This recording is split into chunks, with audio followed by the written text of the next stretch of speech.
Yan mga busing, ito yung ginagawa namin na rope bin. Nakikita nyo halos patapos na namin ito pormahan.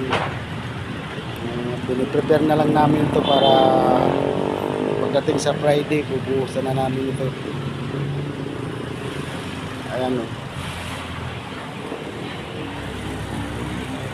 Medyo marami-rami itong bubuhusan namin.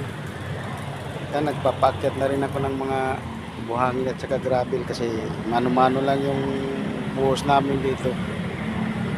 Bali wala na itong bracing. Pinapalagyan ko na lang ito ng tie wire para hindi magastos sa materialis.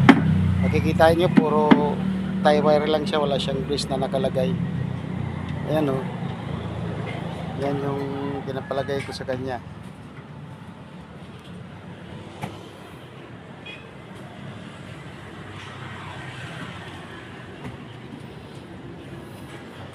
Minabadali namin to kasi uulan na naman wala pang bubong. Kailangan mabubungan namin to kaya kailangan makabuhos kami sa Friday.